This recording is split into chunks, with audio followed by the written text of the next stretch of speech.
Siya rin po ay naging alkalde ng Davao mula 2010 hanggang 2013, 2016 hanggang 2019, at 2019 hanggang 2022.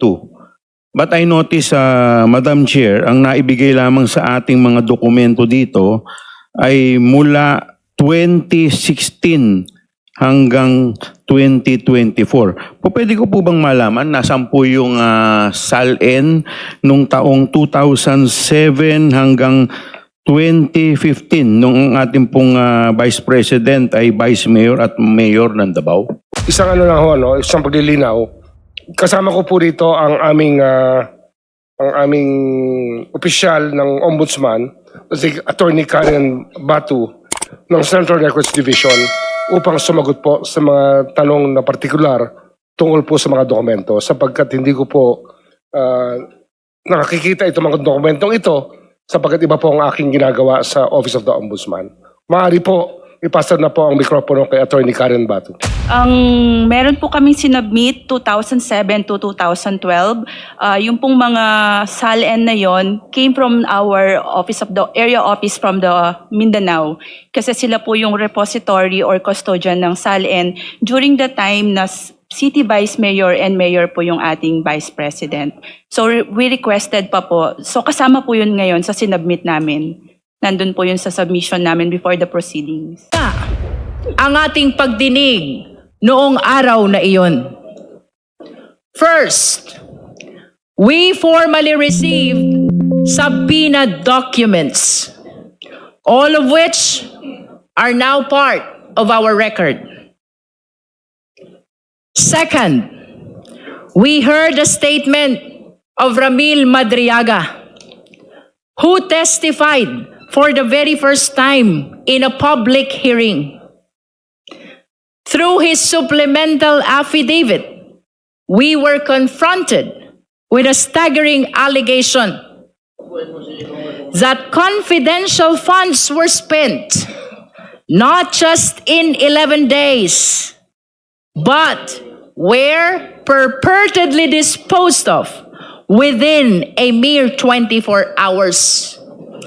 Hindi 11 araw, sa halip 24 oras. Milyones na naubos sa loob lamang ng isang araw. Mabigat ang mga binitiwang salita ni Ramil Madriaga at minsan pa siyang naiyak habang binabasa ang kanyang supplemental affidavit. To back his words, he signed a bank waiver to prove that he has nothing to hide.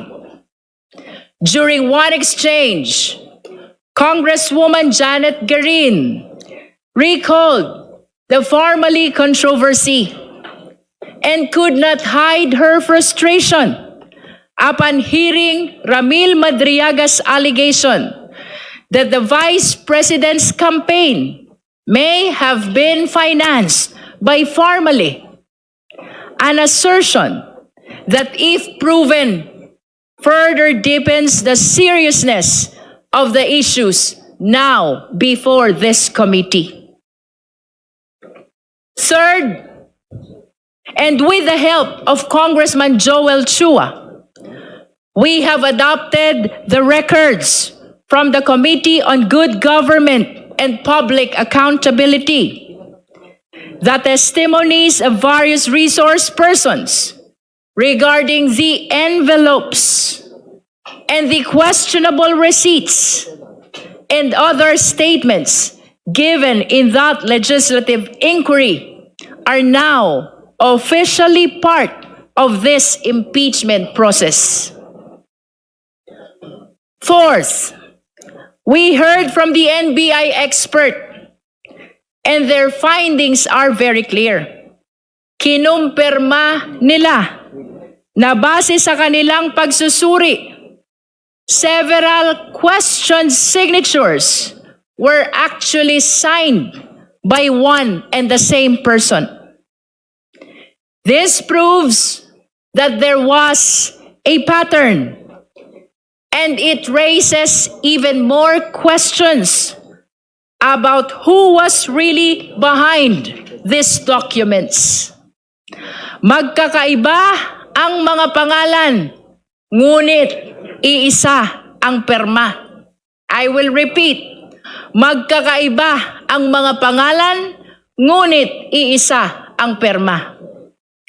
Fifth, we heard from a representative of the PSA who confirmed that several personalities appearing in the records have no corresponding entries in official civil registries. Kabilang dito ang kontrobersyal na pangalang Mary Grace Piatos na batay sa kanilang verifikasyon ay walang umiiral na PSA record. Si Mary Grace Piatos ay wala sa data ng PSA. Sixth, we heard from Attorney Gloria Camora of the COA, who confirmed that the Commission proper has resolved the Vice President's appeal on the notice of disallowance, effectively affirming that this allowance covering more than 73 million pesos. She further disclosed that the COA has issued 3 additional notices of disallowance, indicating continued deficiencies in compliance. These developments lend significant weight to the financial irregularities under examination. As noted by Congressman Chel Jokno and Congressman Antonio Tino, this effectively render the Vice President liable to return all these amounts. 73 million pesos plus 375 million pesos to the National Treasury. Ang Vice Presidente ay may pananagutan na ibalik ang 73 million plus 375 million, total of 448 million sa ating National Treasury. And when we heard all these resource persons, the committee will note that while I disallowed certain probing questions to ensure fairness, I nonetheless permitted all inquiries that sought to clarify the truth. On that note, the records will reflect that the arguments regarding the difference between credibility and character, as well as the confusion between page numbers and dates, were stricken from the record. We have done this to maintain the integrity and order of these proceedings. Sa kabuuan, what we saw was not a single piece of evidence, but a body of evidence.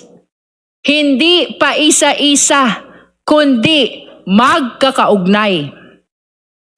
But after the hearing, the story did not end there. Sa katunayan, doon pa lamang nagsimula ang mas malakas na ingay sa labas. Marami ang nagulantang, marami ang nag-react. The hearing became the subject of headlines, discussions, statements, particularly from the Vice President. However, it is worth noting that instead of addressing the core issues, the focus shifted to a peripheral matter, ang academic performance umano ng Vice Presidente nung siya'y nag-aaral pa. Samantalang, ang mas mabibigat na usapin tungkol sa confidential funds, sa mga dokumento, sa mga transaksyon ay nananatiling hindi direktang nasasagot. Kumbaga, sa 100 ebidensya, isa lang ang pinupunteriya. Let me be clear. This committee will not take anything at face value, whether said inside this hall or outside of it. Hindi tayo basta maniniwala sa ingay. We will evaluate everything dahil ang katotohanan ay hindi matatagpuan sa mga press release. Ito ay nakasandal sa mga dokumento at sa mga salaysay na sinumpaan. Sa totoo lang, nagos na nga tayo. Tila ginagaslight pa tayo. Ang mas mahalagang tanong ay kung nasaan ang pera. Ngunit ang sagot sa atin ay tungkol sa grado sa kolehiyo. And the worst part, this explanation is not being made here, but everywhere else. Ang gusto natin ay testimonya sa ilalim ng sumpa. Pero ang ibinibigay sa atin, press release at content sa social media. Again, let us be clear. Hindi tayo basta maniniwala. We will evaluate everything. Madriaga's testimony, COA documents, NBI findings, PSA certifications. Lahat ng ito ay kailangang iharap dito. Suriin dito. Timbangin dito. Pero dapat dito. Humarap ang kailangang humarap.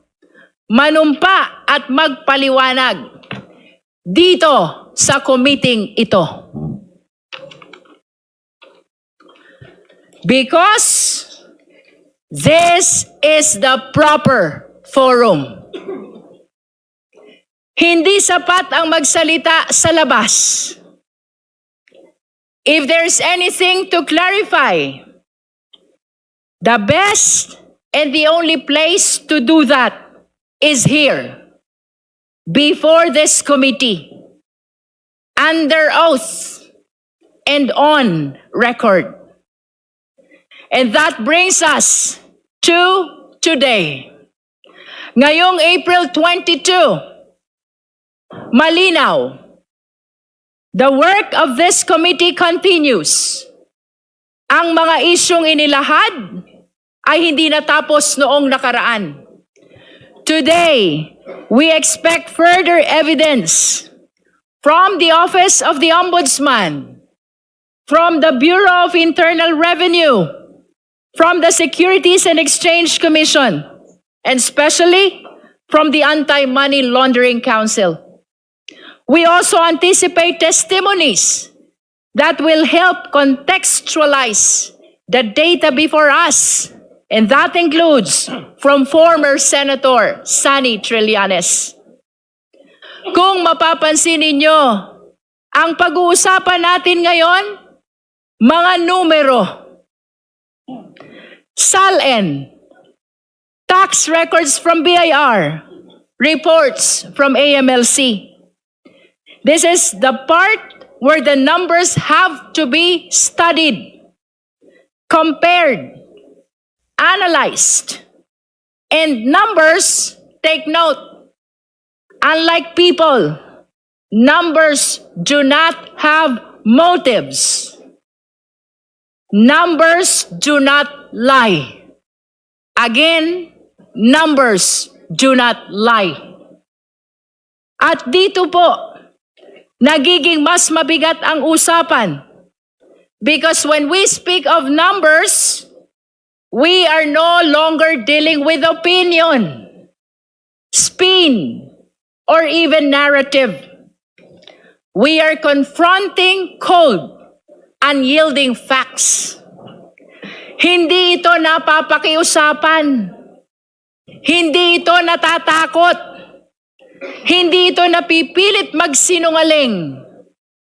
A number either matches or it does not. At higit sa lahat, hindi po ito basta numero lamang. Pera ito ng taong bayan. Pera ito ng manggagawang Pilipino na araw-araw kumakayod, ng pamilyang nagtitipid para makabayad ng buwis, ng bawat Pilipinong umaasa na ang kanilang ambag ay napupunta sa tama. A peso is either accounted for or it is missing. At kapag pinagsama-sama ang mga numerong ito mula sa SALN, BIR, AMLC, they begin to tell a story which no press conference can rewrite, no diversion can erase. Because numbers, once laid bare, speak with a clarity that cuts through noise. And when they point to a discrepancy, they do not whisper. They demand to be answered. Kung ayaw magsalita ng tao, kung ayaw humarap ng vice-presidente, hayaan natin na ang mga numero ang magkwento. Sa hearing na ito, we shall therefore enter the territory of forensic truth. Sa pamamagitan ng mga numerong ito, malalaman natin ang tunay na pagkatao sa likod ng posisyon. Siya ba ay tunay na public servant o isa pa lang private billionaire? At ang direksyon natin ngayon ay simple, ngunit matibay. We follow the evidence wherever it leads. Hindi tayo magpapadala sa ingay. Hindi tayo lilihis sa proseso. Ang ating sandigan ay ang konstitusyon at ang ating layunin ay ang katotohanan. Because in the end, ang tanong ay hindi kung sino ang pinakamalakas ang boses. Hindi kung sino ang pinakamaingay sa labas, kundi kung saan tayo itinuturo ng ebidensya. As we see it now, the chair right before us, it remains empty. At tila, sanay na po tayo sa tanawing iyan. Ngunit kahit bakante ang upuang iyan, even if that chair remains empty, this room is full of the people's questions. Napakaraming tanong. Mga tanong na sa kabila ng pag-iwas, hindi mawawala. Sa kabila ng pananahimik, hindi maglalaho. Mga tanong na kailanman ay hindi kayang takasan ng bakanteng upuan. Not today. Not anymore. Let the evidence speak. Let the numbers testify. Let the chips fall where they may be. Let us finally resume this hearing. With that, this committee shall proceed. Madam Chair. The Chair, the Honorable Chua.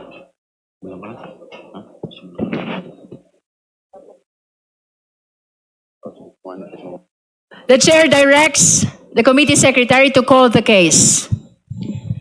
Thank you, Madam Chair.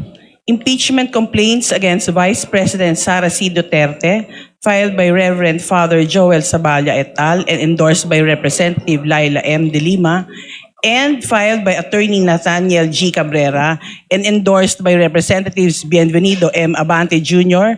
and Francisco Paulo P. Ortega V. Let it be placed on the record that the committee secretary called the vice president, and it appears that the vice president is still not present in our hearing. The chair likewise direct the committee secretary to call the complainants, at least to be acknowledged. COMSEC. The complainants in the Saballa et al. Impeachment complaint: Father Joel Tadena Saballa, Father Rogelio del Rosario, Sister Geraldine Denoga DC, Pinky Tam, Father Joselito Sarabia CM, and Pastor Leonardo Arevalo. And the counsels for the complainants, Attorney Amando Virgil Ligutan and Attorney Stephen Magallon. The chair acknowledges the presence of complainants in Saballa et al. Complaint. The second impeachment complaint, COMSEC, please. For the Cabrera impeachment complaint, Attorney Nathaniel G. Cabrera, complainant. May we know if Attorney Cabrera is present? No one answered. Let it be placed on the record that while the Saballa et al. Complainant are present, Attorney Cabrera is not present in our hearing today. The chair likewise direct the committee secretary to call the resource person for today's hearing. Thank you, Madam Chair. On behalf of the Committee on Justice, we would like to acknowledge the presence of the following resource persons. From the Office of the Ombudsman, Ombudsman Jesus Crispin C. Remulla, Assistant Ombudsman Jose Dominic F. Clavano IV, Assistant Ombudsman Luis Gonzaga S. Bonoan Jr., Assistant Ombudsman Armando S. Sanchez Jr., Attorney Mr. Chairman, Karen S. Madam Chair, could we ask those called to acknowledge that they are present? We are requesting the resource persons to please We already rise saw as our- your names are called. And we already saw the appearance and the acknowledgement of our colleague, Congressman or Ombudsman Remulla. Thank you. For the succeeding resource persons, please rise as your names are called by the committee secretary. Attorney Karen S. Batu, OIC of the CRD, Attorney Jeffrey L. Ravelo, GIPO3, Assistant Ombudsman Eliseo DC Cruz, Assistant Ombudsman Margaret Andaman. From the Bureau of Internal Revenue, BIR Commissioner Attorney Charlito Martin R. Mendoza, Deputy Commissioner Attorney Larry M. Barcelo, Deputy Commissioner Attorney Marisa O. Cabreros, OIC Regional Director Narciso T. Laguerta, Revenue District Officer Trinidad A. Villamil, Revenue District Officer Jefferson B. Taboga, Mr. Charlie I. Esto, OIC Revenue District Officer Joseph B. Arguelles, Revenue District Officer Joseph Melchor D. Ebalia, OIC Revenue District Officer Ellen S. Tampus, Miss Celia Rizalinda A. Mabanag, Miss Anne Lorraine C. Garcia Marquez, Attorney Rachel Caroline Villachon, Mr. Rupert Ambil, From the Securities and Exchange Commission, Attorney Gerardo F. Del Rosario, Attorney Romuald C. Padilla, Assistant Director Algin M. Lacanaria. From the Anti-Money Laundering Council, Executive Director Attorney Ronel U. Benaventura, Attorney Anthony Lawrence M. Morales, Attorney Arnold T. Cabanlit, Attorney Erano A. Dumale, and former Senator Antonio Sani F. Trillanes IV. Thank you, thank you. That's all, Your Honor. Except for the resource persons who have taken their oath already during our last hearing on April 14, may we request the rest of the resource persons to please rise so that the oath will be administered. Comsec, please. Please raise your right hand. Do you swear to tell the truth, the whole truth, and nothing but the truth before this committee? Thank you. For the organized presentation of our evidence and resource persons, the chair would like to announce the order of presentation of our resource persons.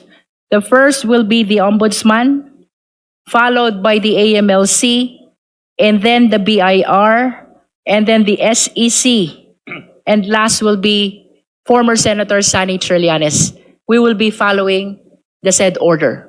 Before we proceed to the presentation of our resource persons, may we know from the COMSEC whether the documents submitted during the last hearing, that is April 14, have been furnished to the Vice President, the complainants, and all the justice members. COMSEC? Your Honor, the documents received on April 14 from the Securities and Exchange Commission, the Commission on Audit, the Bureau of Internal Revenue, insofar as the transmittal only, were received on April 14, and on April 16, we received from the Commission on Audit the decision number 20-26-171 dated April 10, the notice of disallowance and transmittal. These were sent to all members of the Committee on Justice, regular and ex officio, and as well as to the respondent and counsel and complainants and counsel, Your Honor. As far as the submissions of the Securities and Exchange Commission and the Commission on Audit were concerned, these were sent to the Office of the Vice President on April 15, 5:56 p.m., and acknowledged by the Central Records Unit of the same office. It was also sent to the complainant Saballa et al. Through Attorney Amando Virgil Ligutan on April 21, 3:16 p.m. and acknowledged on April 21, 3:50 p.m. It was also sent to Attorney Nathaniel Cabrera on April 21, 2026 at 3:16 p.m. For the April 16 submission of the Commission on Audit, it was sent to the respondent, Office of the Vice President, and Fortune Narvasa and Salazar on April 16 and acknowledged by the Central Records Unit of the Office of the Vice President on April 17, 10:25 a.m.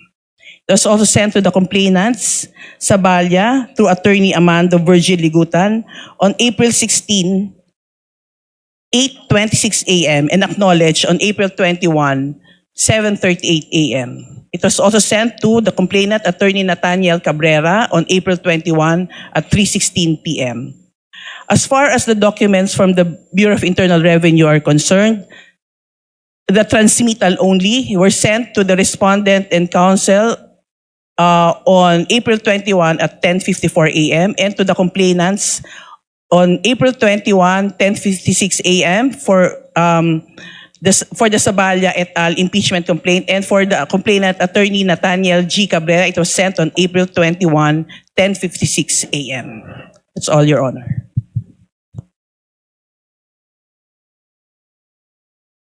Thank you, COMSEC. We shall now commence the presentation of our resource persons, including the documents that they will be submitting to this committee. The floor is now open for clarificatory questions of the justice members. Madam Chair. The Honorable Chua is recognized. Thank you, Madam Chair. Madam Chair, since nandito na po yung ating ombudsman, base po sa imbitasyon ng subpoena na itong committee, pwede po ba ako mag-proceed para sa aking clarificatory question? You may proceed, Honorable Chua. Thank you, Madam Chair. Mr. Ombudsman, kayo po ay naanyahan ngayong araw para makapagdala po ng SALN ng ating Vice President base po sa aming para po makatulong sa amin sa determination of probable cause sa SALN violation or sa ill-gotten wealth. O pwede ko po bang matanong kung dala po ninyo yung SALN ng ating Vice President? Magandang umaga po. Dala po namin ang mga SALN na hinihingi po ng komite ayon sa subpoena duces tecum na inyong ibinigay sa amin.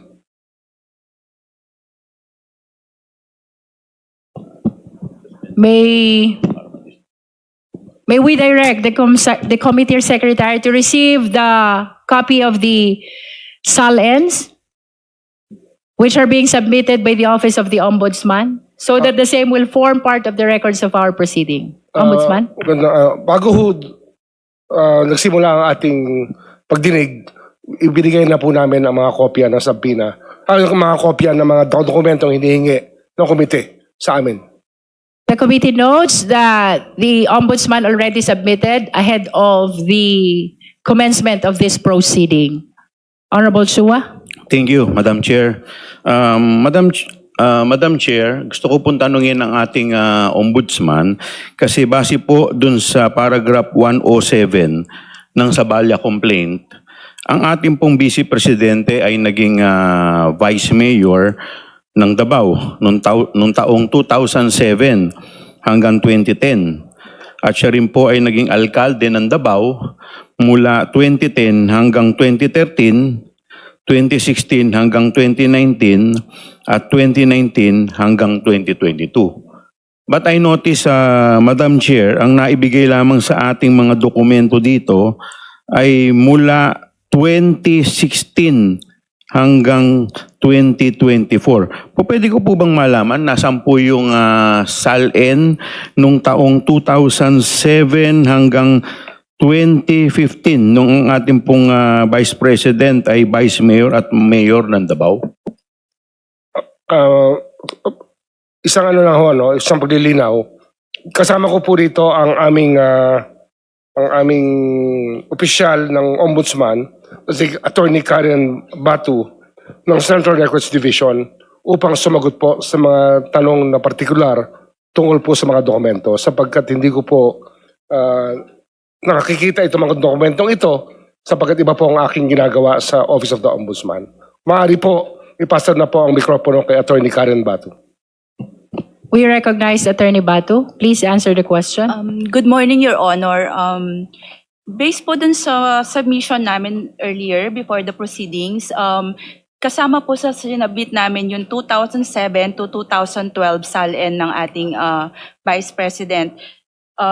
May certification din po tayo na yung subpoena po kasi is from 2007 to 2013, 2016 to 2022. So yung 2015 po, hindi po kasama sa mga sinasubpoena sa Office of the Ombudsman.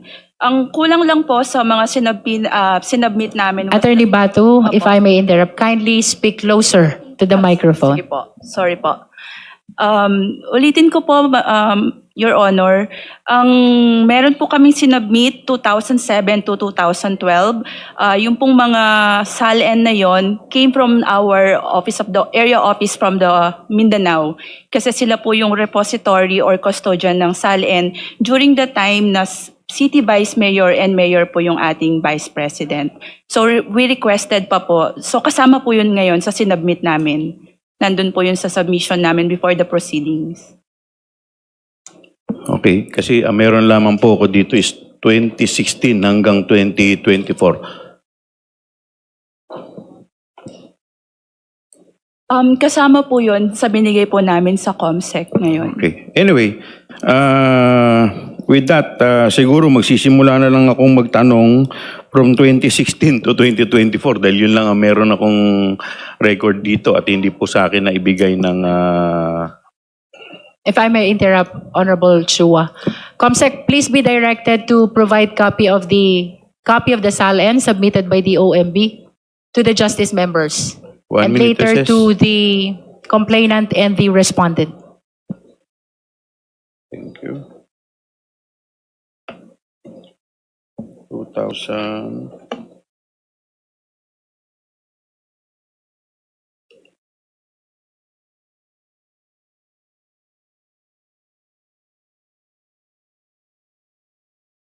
Okay. Okay. May I proceed now, Madam Chair? You may proceed. Thank you, Madam Chair. Madam Chair, gusto ko pong tanungin ang ating kagalang-galang na ombudsman. Base po dito sa SALN na isinumiti po ninyo dito sa committee, maaari niyo po bang i-confirm na yung SALN po ng ating Vice President noong taong 2007, habang siya po ay Vice Mayor ng Davao, ay may declared net worth na 7.250 million 497. For the guidance of the justice members, the question is anchored on the 2016 SALN. So, 2007. 2007. 2007. Comsec, kindly flash the concerned SALN for the guidance of the members. 2007. Declared net worth. Your Honor, I will just read the content ng 2007 SALN ng ating Vice President. And it is stated here na ang kanyang net worth is 7,250,497. Okay, so kinukonfirm po ninyo. Tama po. Yun po yung nakalagay dito Yes, sa SALN thank niya. you po. Can we flash the amount of net worth? There. 7,250,000. Alright. So dito po sa 7,250,000 sa kanya pong SALN, magkano po yung kanyang dineklara na cash at saka cash deposit?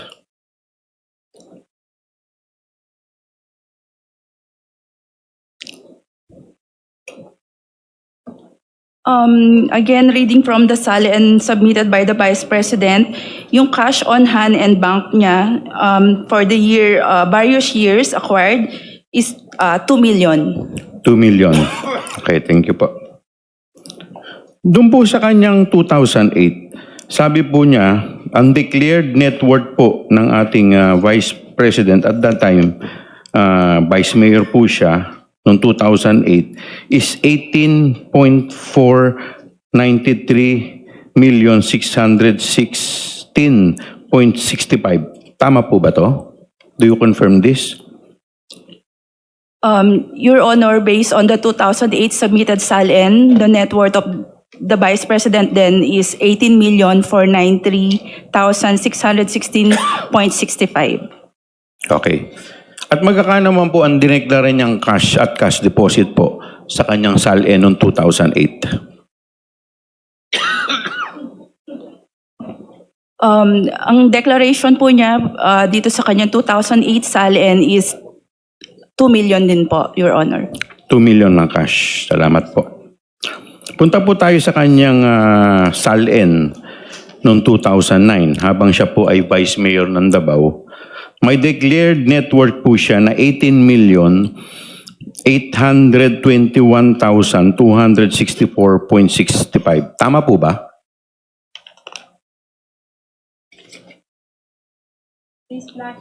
Please flash 2009 SALN.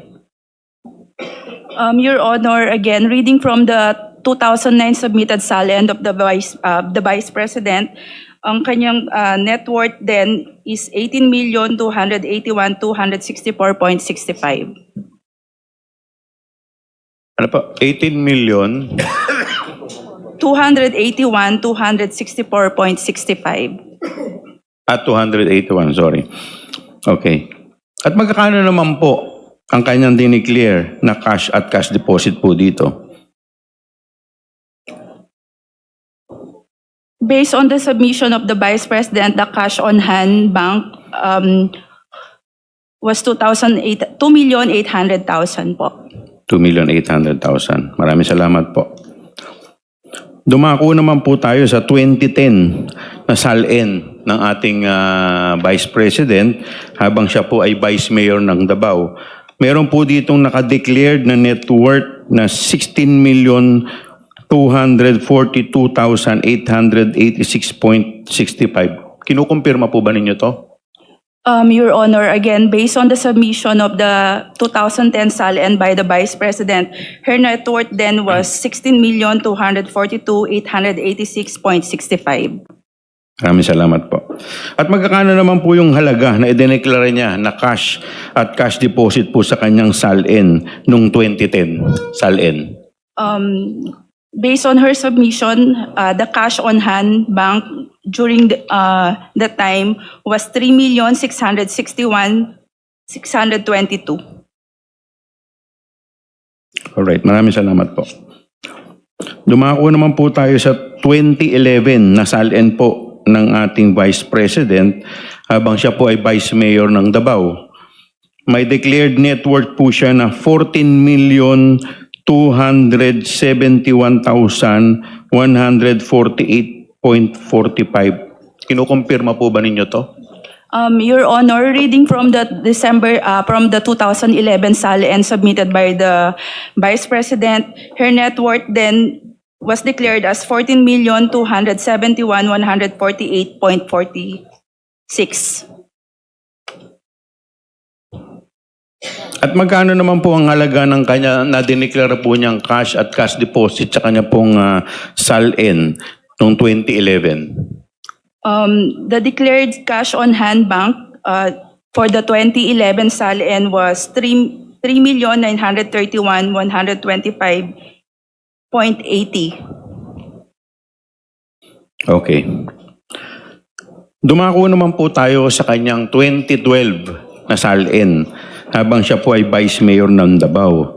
Meron po siya ditong declared net worth na 22,116,101.93. Kinukumpirma po ba ninyo to? Again, Your Honor, reading from the submitted 2012 SALN of the Vice President, her declared net worth was 22,116,101.93.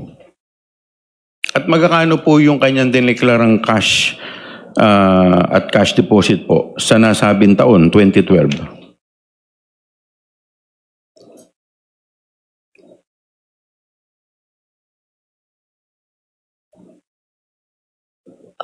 Your Honor, yung declared cash on hand bank niya for the 2012 SALN was 4,320,532.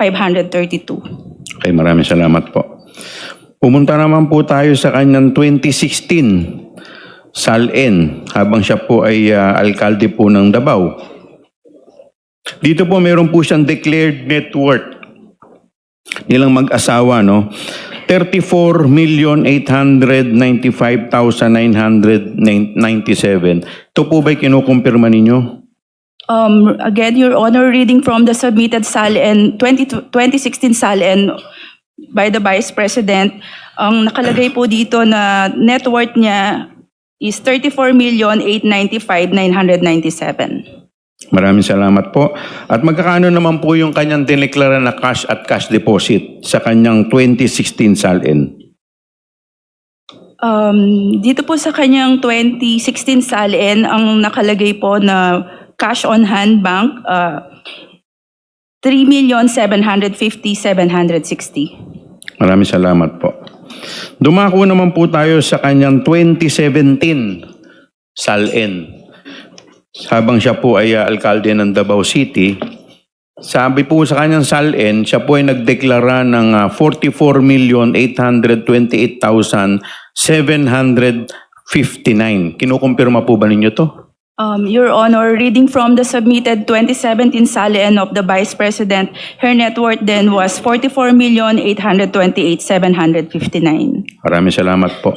At magkakano naman po yung kanyang declared cash at cash deposit noong taong 2017? Based on her submission, Your Honor, the cash on hand and bank was declared to be 6,368,596. Maraming salamat po. Dumako naman po tayo sa kanyang 2018 SALN habang siya po ay alkalde po ng Davao City. Tama po ba na ang declared net worth po nilang mag-asawa ay 49,699,728? Kino-confirm po ba ninyo to? Your Honor, again, I'm reading from the 2018 submission, SALN submission of the Vice President. Ang kanya pong declared net worth then was 49,699,728. At magkakano man po dyan yung kanyang declared na cash at cash deposit noong taong 2018? Based on her submission, Your Honor, ang declared cash po niya was 3,795,000. Alright. Dumako naman po tayo sa kanyang 2019 SALN habang siya po ay alkalde po ng Davao City. Ang kanya pong declared net worth nilang mag-asawa ay 55,613,051. Tama po ba to? Do you confirm this?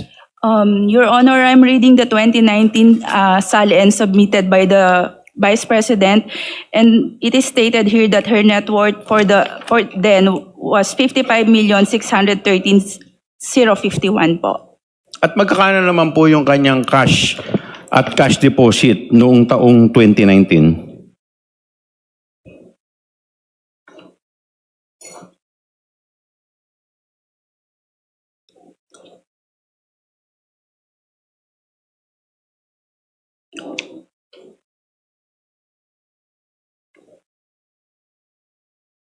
Your Honor, based po dito sa submission niya ng 2019 SALN, wala po nakadeclare na cash on hand. Wala or po, bank. walang cash or cash deposit na dineklara? 2019. Tignan po ninyo na maigi.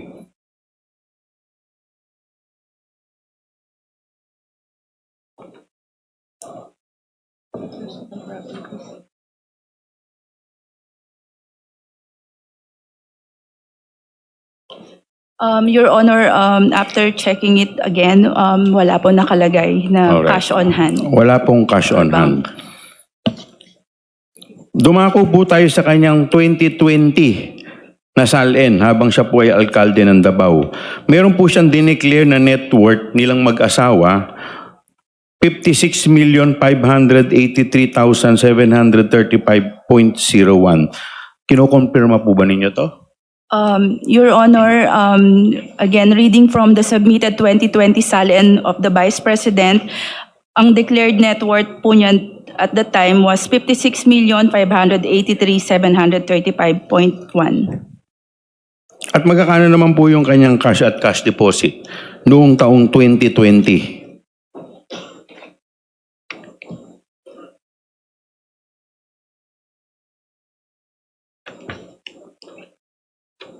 Your Honor, based on this 2020 SALN, wala pong nakadeclare na cash on hand or cash deposit ang Vice Wala President. rin pong cash tsaka cash deposit. Yes, Your Honor. Okay. Paki-double check po ninyo.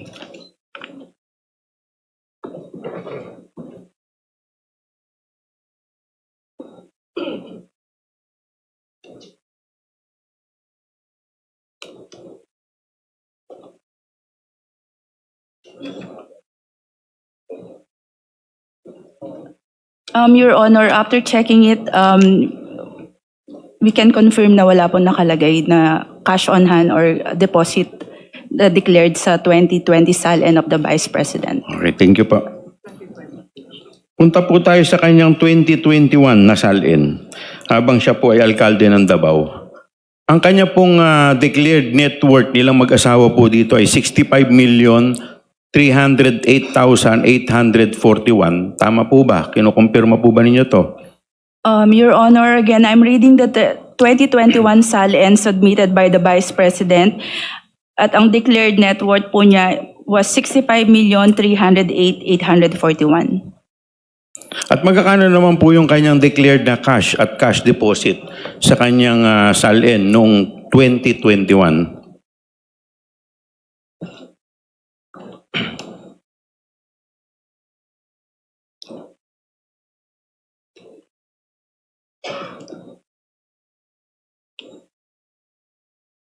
Your Honor, based on the 2021 submitted SALN of the Vice President, wala pong declared cash on hand or bank deposits. So 3 taon na po, nawala siyang declared. 19, 20, 21, tama po ba? Based on the submitted SALN, Your Honor. Okay, thank you. Dumako naman po tayo sa kanyang 2022 na SALN habang siya po ay Vice President. Ang kanya pong declared net worth nilang mag-asawa ay 71,058,841. Tama po ba? Do you confirm this? Your Honor, again, I'm reading the 2022 SALN submitted by the Vice President at ang kanyang declared net worth for that year was 71,058,841. At magkakano po yung kanyang declared na cash at cash deposit noong taong 2022?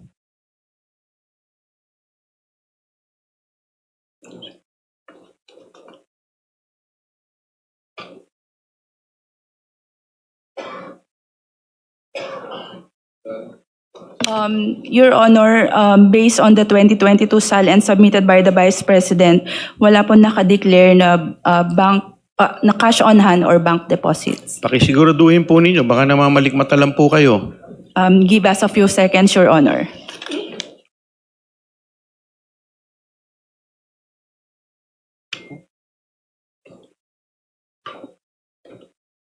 (2022) na ba ito?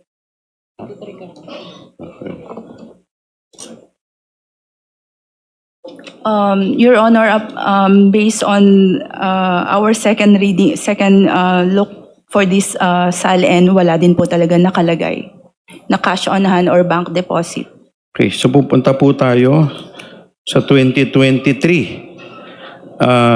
Dito po, meron pong sa kanyang SALN, meron po siyang declared net worth nilang mag-asawa, no?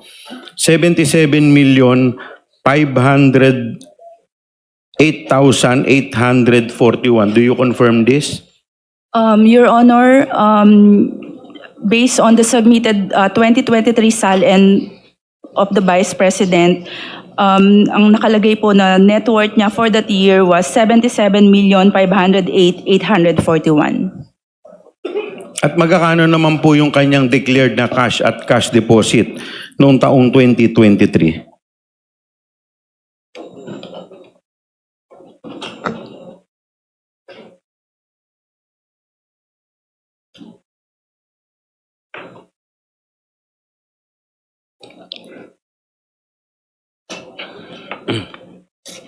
Your Honor, based on the 2023 SALN submission by the Vice President, wala pong nakalagay na cash on hand or bank deposits declared. So sa 2023, wala pa rin po. Wala po, Your Honor. Okay. So, punta na po tayo sa kanyang declared SALN for the year 2024. Ang sabi po dito, meron po siyang declared net worth na 88,512,370.22. Tama po ba to? Your Honor, based on the 2024 SALN submitted by the Vice President, the declared net worth then was 88,512,370.22. At magkakano po yung kanyang cash deposit? Declared cash at saka cash deposit noong taong 2024.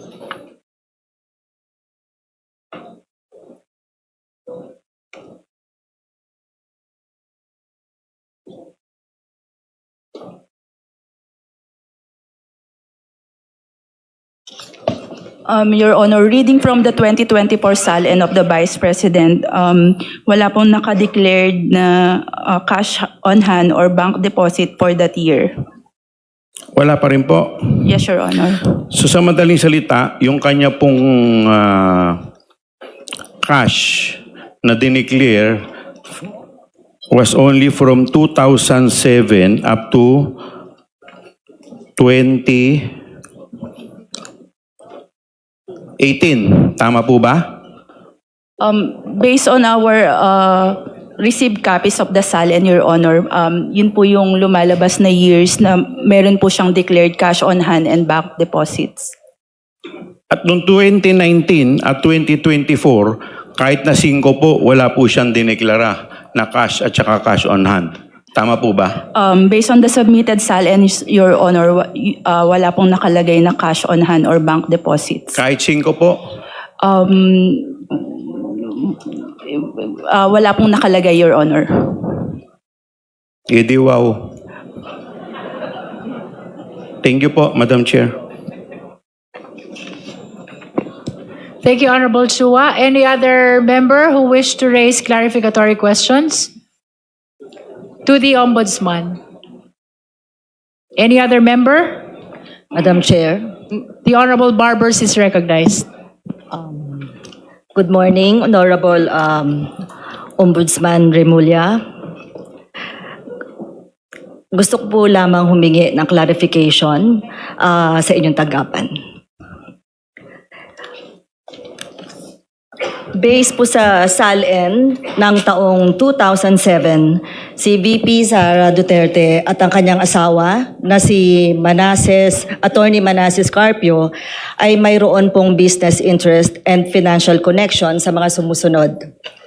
1. Davao Emerging Taipan Corporation, Davao Bounty Times Food Corporation, City Hall King Chow Foods Corporation.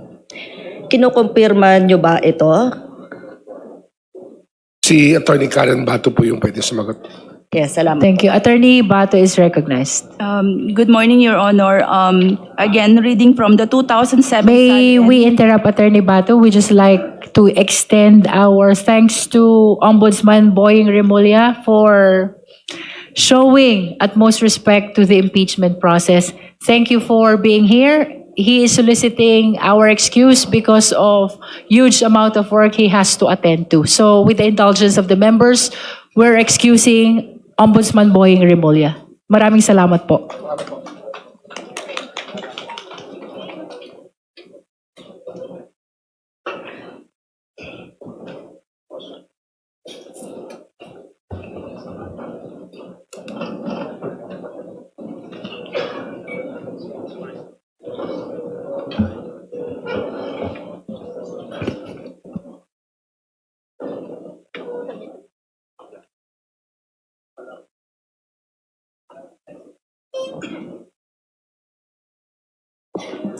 We did not suspend.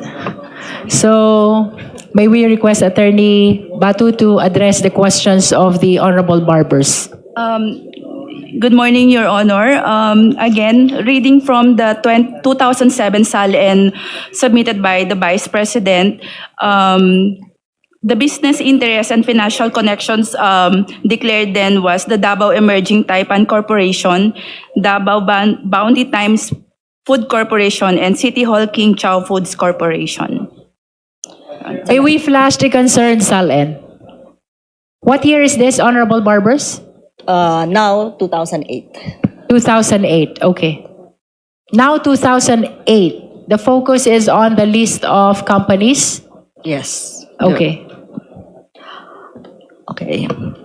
Based naman po sa SALN ng taong 2008, si VP Duterte at ang kanyang asawa na si Attorney Manasseh Carpio ay mayroong business interest and financial connection sa mga sumusunod. 1. Davao Emerging Taipan Corporation. 2. Davao Bounty Times Food Corporation. 3. City Hall King Chow Foods Corporation. Kinukumpirma nyo ba ito? Your Honor, reading from the 2008 submitted SALN of the Vice President, ang mga financial connections and business interests declared therein were Davao Emerging Taipan Corporation, Davao Bounty Times Food Corporation, and City Hall King Chow Foods Corporation. Salamat po. Based naman po sa SALN ng taong 2009, si VP Duterte at ang kanyang asawang si Attorney Mans Carpio ay mayroong business interest and financial connection sa mga sumusunod. 1. Davao Emerging Taipan Corporation. 2. Davao Bounty Times Food Corporation. And 3. City Hall King Chow's Food Corporation. Kinukumpirma nyo ba ito? Your Honor, based on the 2009 submitted SALN of the Vice President, the declared business interests and financial connections were the following: Davao Emerging Taipan Corporation, Davao Bounty Times Food Corporation, City Hall King Chow Foods Corporation. Salamat po.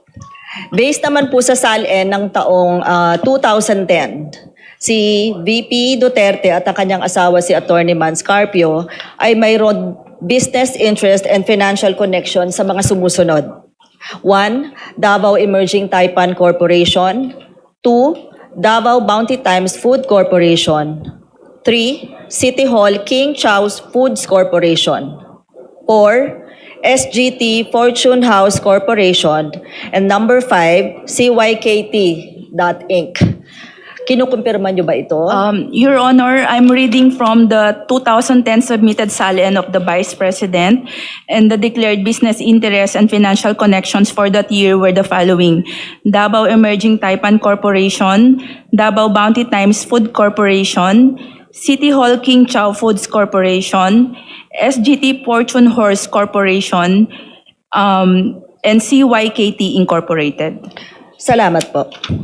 Based naman po sa SALN ng taong 2011, si VP Duterte at ang kanyang asawa na si Attorney Mans Carpio ay mayroon ding business interest and financial connection sa mga sumusunod na negosyo.